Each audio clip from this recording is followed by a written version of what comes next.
नमस्कार, स्वागत है आपका एमपी तक पर। मैं हूं रवीशपाल सिंह।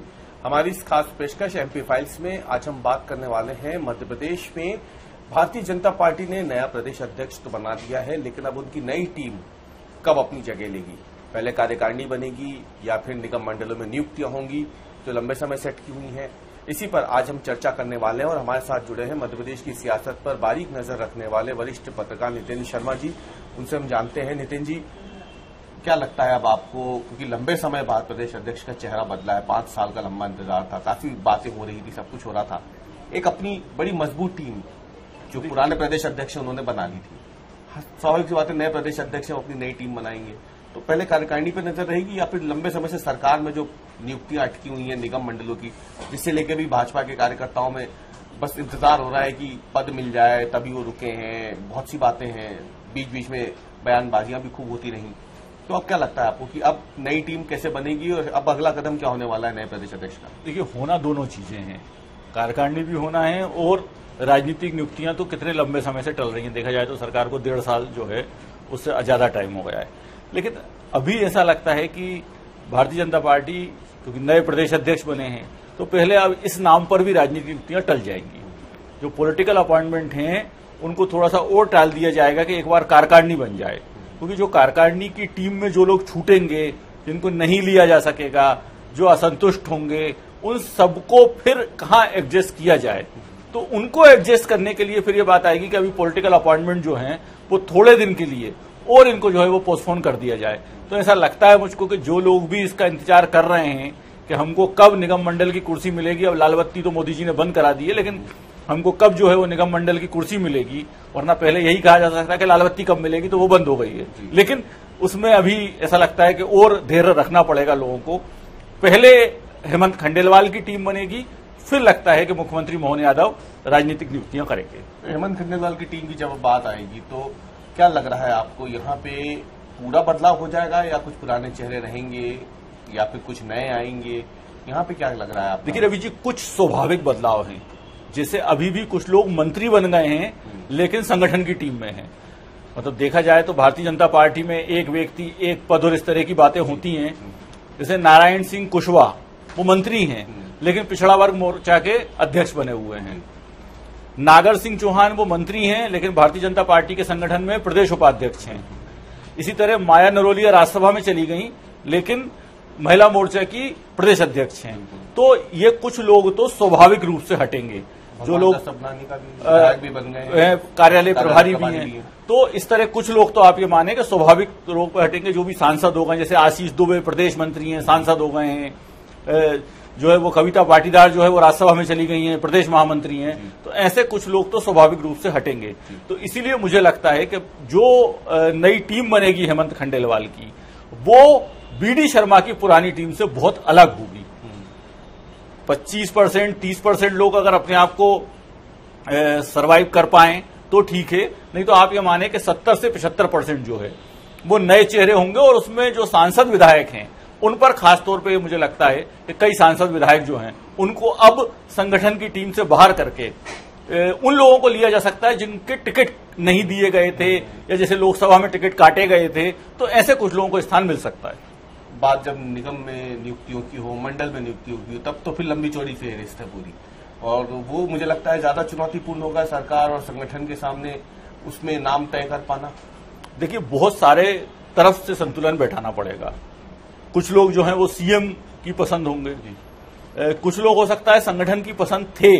जब बीडी शर्मा अध्यक्ष थे तब भी ये कवायद चल रही थी, तो हो सकता है उस समय जिन लोगों के नाम तय हुए थे अब उनमें से कुछ के नाम कट जाएं क्योंकि नए अध्यक्ष आ गए हैं। उसके बाद आज की तारीख में भारतीय जनता पार्टी में दिल्ली के दखल के बिना कोई काम नहीं होता। तो जो भी चीजें तय होंगी उसके बाद नेक्स्ट जो है आप ये माने कि फिर वो दिल्ली तक जाएगा मामला और वहां से भी उनका हस्तक्षेप रहेगा। तीसरा एक बड़ा पक्ष है राष्ट्रीय स्वयंसेवक संघ, क्योंकि राष्ट्रीय स्वयंसेवक संघ से बिगर पूछे अभी भारतीय जनता पार्टी में मध्य प्रदेश में संगठन की नियुक्तियां या इस तरह की कोई चीज जो है, तो आप ये माने कि आरएसएस के जो करीबी हैं वो प्रायोरिटी पे रहेंगे, वो प्राथमिकता पे रहेंगे। तो आरएसएस का करीबी होना, सीएम की पसंद होना, संगठन की पसंद होना, दिल्ली में पकड़ होना, ऐसे कई मापदंड जो हैं वो होंगे। कुछ लोग वो भी होंगे जो 2023 से पहले जो है वो निगम मंडल में थे, जब उनको जो है जब मुख्यमंत्री मोहन यादव बने तब उन्होंने एक साथ सबको फरवरी 2024 में हटाया था। कुछ लोग उनमें से भी दावा कर रहे होंगे। तो अब पॉलिटिकल नियुक्ति करना फिलहाल भाजपा के लिए उतना आसान नहीं है कि वो एक सरसरी निगाह से देखे और सूची बना ले, क्योंकि बहुत सारे सिंधिया जी का एक अपना एक कैंप है, उनके लोग भी निगम मंडल में थे बहुत सारे, उनको हटाया गया। तो ऐसे बहुत सारे पक्ष देखना होगा। मैं वही कह रहा था कि जैसे आपने सिंधिया का नाम लिया, 3 आपने चुनौतियां बताई, सीएम की पसंद का भी होना चाहिए, प्रदेश अध्यक्ष की पसंद का होना चाहिए, संघ का होना चाहिए। अब क्या ये भी मान के चला जाए कि दिल्ली के साथ साथ हम दिल्ली में मध्य प्रदेश के बैठे हुए 2 बड़े नेता ज्योतिराज सिंधिया हो, शिवराज सिंह चौहान हो, क्या इनके खेमे के लोग भी दावेदारी ठोक सकते हैं? इनका भी ध्यान रखा जाएगा? देखिए 2 नहीं है, बल्कि मैं आपको बताऊं, शिवराज सिंह चौहान के समर्थक भी कोशिश करेंगे, ज्योतिराज समर्थक हैं, कैलाश विजयवर्गीय जो मध्य प्रदेश में इस समय जो कुछ मंत्री हैं वो भी हैं तो दिग्गज नेता ना, और उनके भी अपने एक समर्थक हैं उनके जगह। भाई इंदौर में कई लोग कैलाश जी से जुड़े हुए हैं, कई लोग जो है वो प्रहलाद पटेल से जुड़े हुए हैं, कई लोग जो है वो राकेश सिंह से जबलपुर में जुड़े हुए हैं, पहले प्रदेश अध्यक्ष रह चुके हैं, विंध्य में राजेंद्र शुक्ला जो है उनका दबदबा है। तो ऐसे करके बहुत सारे नेता जो हैं उनके समर्थक उनसे अभी आशा लगा रहे हैं कि आप हमको कहीं एडजस्ट कराओगे। तो भारतीय जनता, अच्छा शायद यही कारण होता है कि मुख्यमंत्री मोहन यादव जो है वो कुछ ना कुछ जैसे कहें कि कारण बता के इसको लगातार टालते रहे हैं। क्योंकि उनको भी लग रहा है कि ये जो है वो मतलब ये आसान काम नहीं है, और जिस दिन ये होंगी उस दिन कुछ भी करें, कुछ असंतोष के स्वर जो है वो उभरेंगे, भले ही वो पब्लिकली ना उभरे लेकिन बंद कमरों में उभरेंगे। इसलिए भी हो सकता है वो निगम मंडल से नियुक्तियों को थोड़ा सा टाल रहे हैं। और कोई भी सरकार क्या करती है कि जब चुनाव करीब आने होता है तब इन सब चीजों को देखती है। जब सरकार में आना रहता है तब तो ये कहा जाता है कि बस निगम मंडल जल्दी हो जाएंगे, हो जाएगा। पहले लोकसभा चुनाव हो गए, फिर सदस्यता अभियान हो गया, फिर ये हुआ कि साहब जिलाध्यक्ष के चुनाव हो जाए, फिर देखेंगे, फिर ये हुआ नया प्रदेश अध्यक्ष भी चुन लिया जाए। तो मुझे लगता है कि ये काम ऐसा है कि जिसको हम यहाँ कहते हैं कि बरैया का छतरना है, उसमें कौन हाथ डाले। तो कोई भी मुख्यमंत्री चाहता है कि थोड़ा टलता रहे, जब बिल्कुल सर पे आ जाएगी तब पॉलिटिकल नियुक्तियां कर देंगे। एक आखिरी सवाल मेरा बस इस पर रहेगा कि क्या ऐसे कुछ नाम है, अगर हम 4-5 नामों की चर्चा करें, जो आपको लगता है कि राजनीतिक नियुक्तियों में अपनी जगह बना पाएंगे?